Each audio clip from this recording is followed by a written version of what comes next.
What's up, everyone? Mark Lobliner, CEO, MTS Nutrition, Chief Marketing Officer, TigerFitness.com, creator of the Outright Bar, and partner in the Ambrosia Collective. Check it out, guys. Natty. Natty this, natty that, he's not natty, fake natty, blah, blah, blah, blah, blah. Maybe it's because I've been off the fitness scene for a little bit, getting the Outright Bar out there with the Outright Bar tour at the Vitamin Shop. I haven't been in the fitness community. I just handle my DMs. I just answer all the questions. I do my own videos. I was vlogging. I wasn't even doing topic videos. I got off of it. But now, honestly, I have nothing really to vlog about, and I really want to get these addressed because it's what I fucking do. I have a YouTube channel with 380,000 subscribers, of which maybe 5 or 10,000 watch each video. I don't give a shit. I'm here for those people who want to see it. If you don't want to see it, that's on you.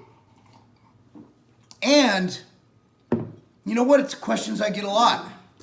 So the question I've been getting that I've also seen a lot of, I've seen a lot of these natty or not videos. I thought those things were dead in like 2016. Turns out, hey, it's happening again. Hey, Mark, do you think this guy's natty? Hey, Mark, what about this guy? Is he natty? Hey, is he natty? I don't give a shit if he's natty. So I figured we could just end it all, or at least end it for a week until I do my next clickbait video on fake natties. How much muscle can a natural athlete gain? Now, if basically broad answers and non-specific answers aren't your thing, you might want to just turn off this video now because there is no answer. But I'm going to explain the different stages of muscular development. I'm also going to explain who can and can't gain muscle. Now, in my video, do you know if you're a pro bodybuilder? How you know if you can become a pro bodybuilder, I filmed like 4 days ago. I basically said that, look, Phil Heath, when he was playing basketball, looked like a bodybuilder. When I first touched a weight, and I'm going to get into this in a second, I gained 70 pounds of lean mass. Well, not really lean. It was probably about 40 pounds of lean mass, 30 pounds of absolute fat. But it was a brilliant, brilliant fat gain. I went from 170 to 240 literally in 2 months. My wife saw it. She can vouch for it. She's known me since high school. Everybody thought I was on steroids. I didn't know what a steroid was, right?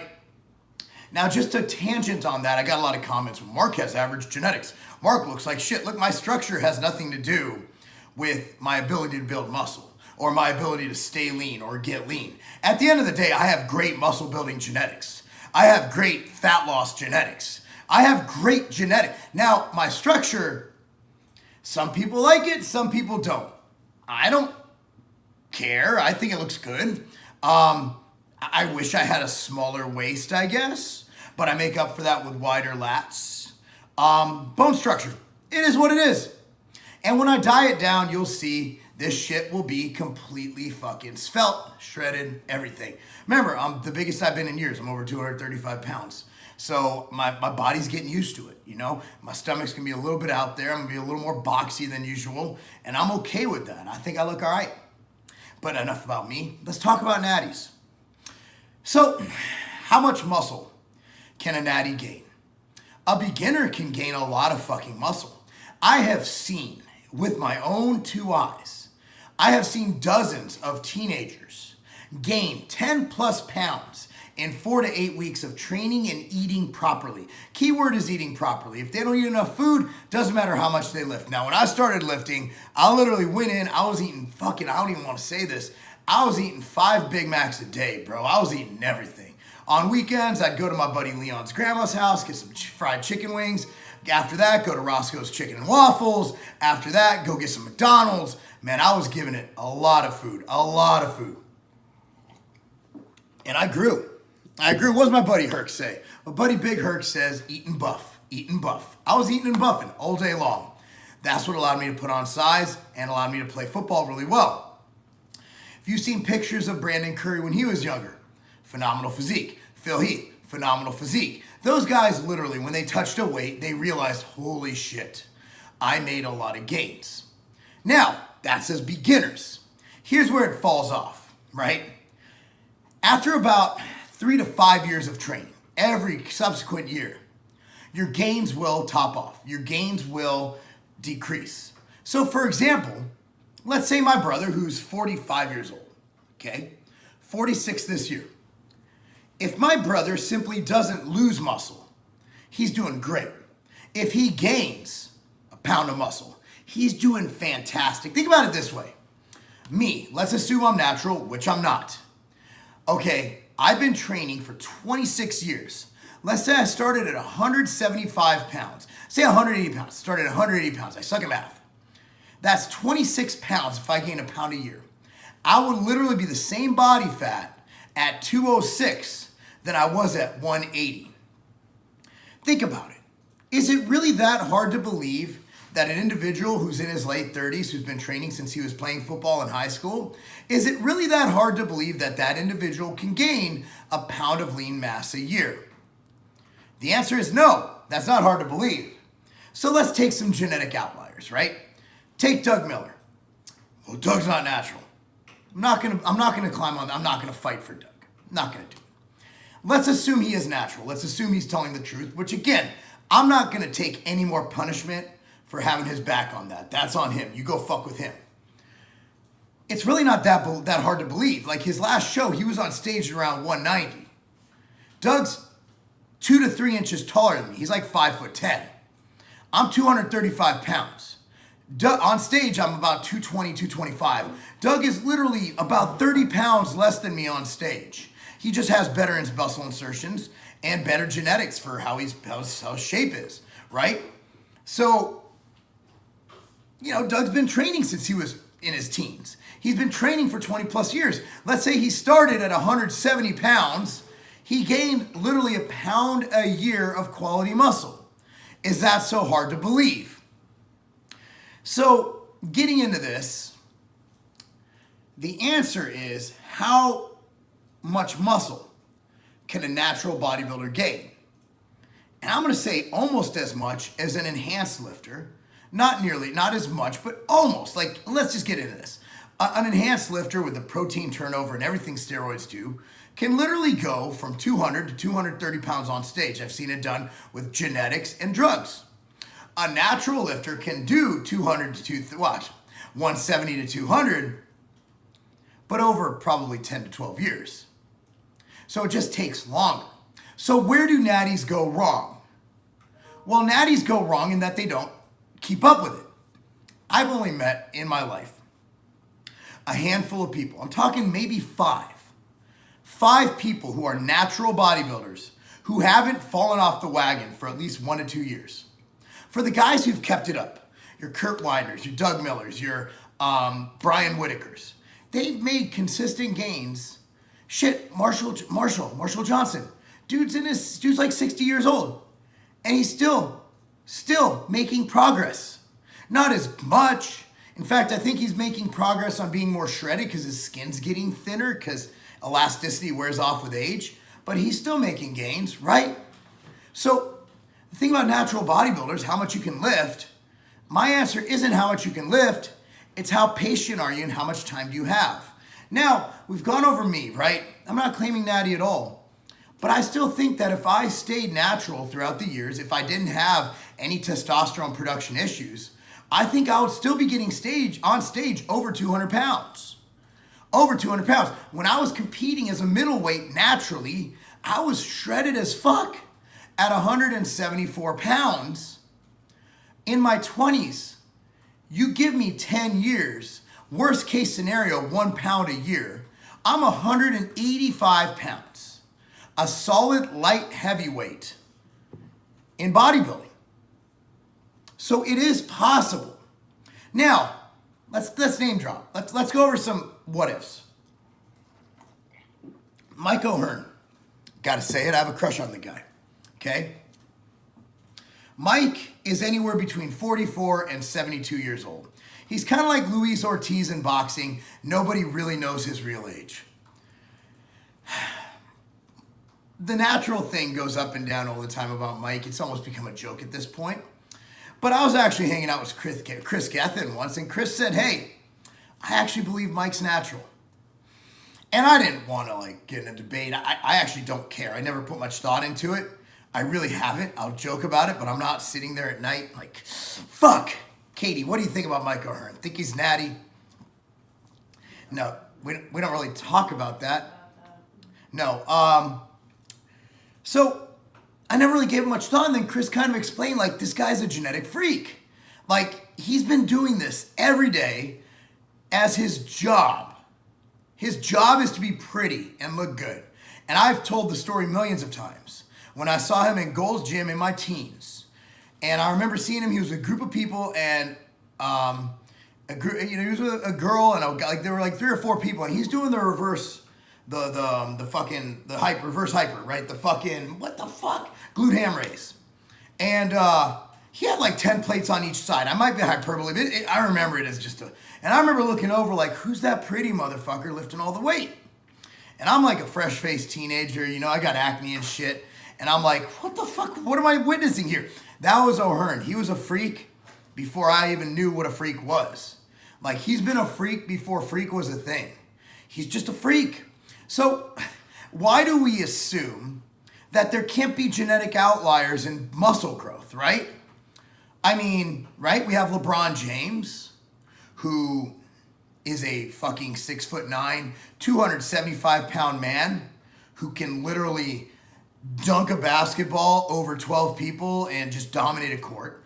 You have Saquon Barkley with legs this big who runs over defensive linemen weighing double his weight. You had Barry Sanders, who was able to escape defenses. You have Nolan Ryan before anything got really crazy, like with all the steroids and stuff, like in that era before then. I'm not saying he was natural, throwing the ball 100 miles an hour and pitching into his 40s. There are genetic outliers in every single sport. But yet in bodybuilding, if someone is great, it has to be because of drugs.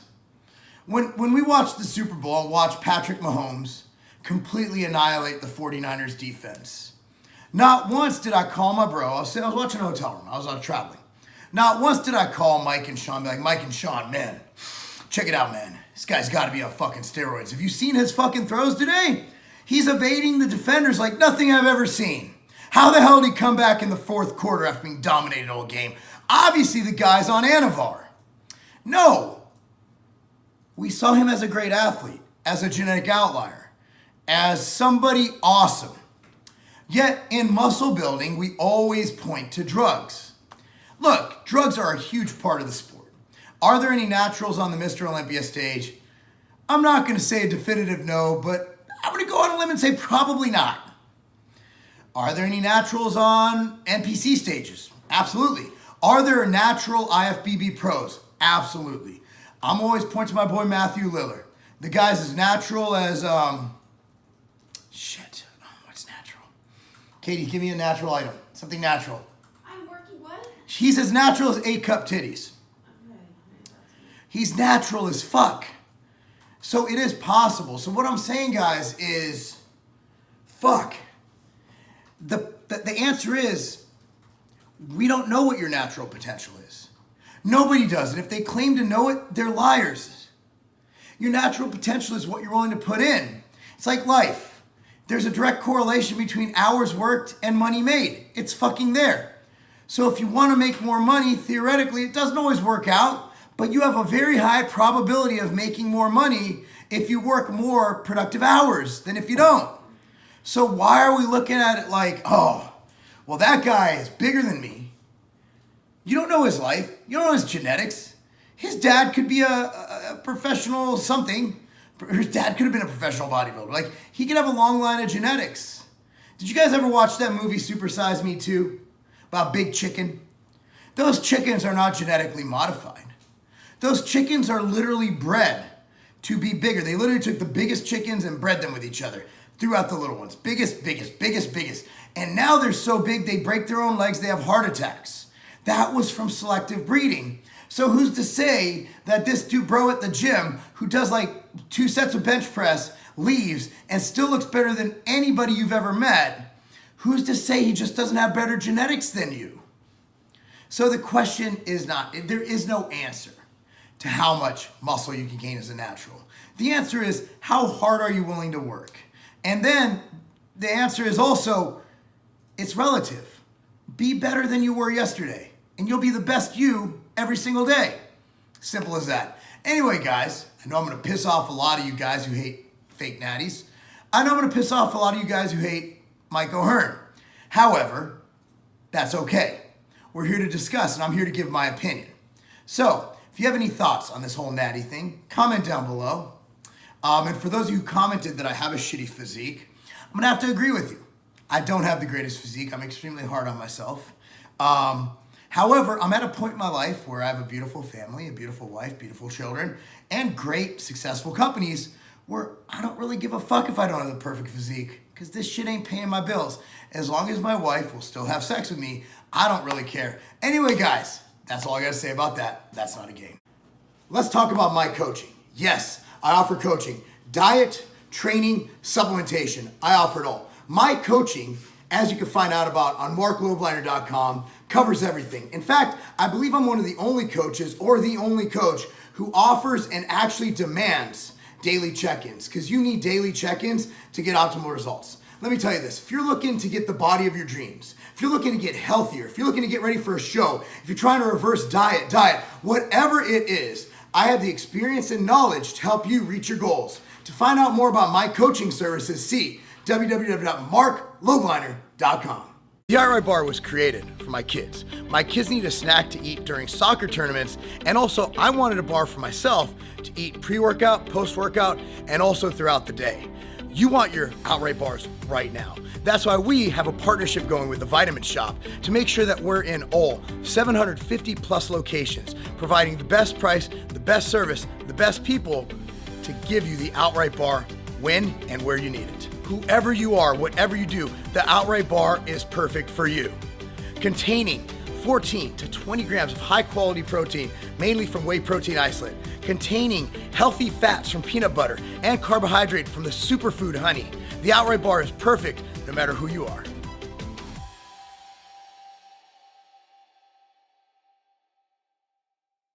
Stone Cold Steve Austin. Look who I ran into in LA. Good to meet you. I've been watching your videos a long time. Tell me about this protein bar. So it's the Outright bar, man. It's all natural ingredients, made with real food. None of that. You ever want to work out? You want just a little snack, a little bar before training, but you know the other bars might give you a gut bomb. Right. This is something that doesn't have any prebiotic fiber, no glycerin, no sugar alcohols. It's whole, real food. That is a tasty bar. Really? It's easy to eat. It's not too chewy. Normally eat something like this with a big ass glass of milk.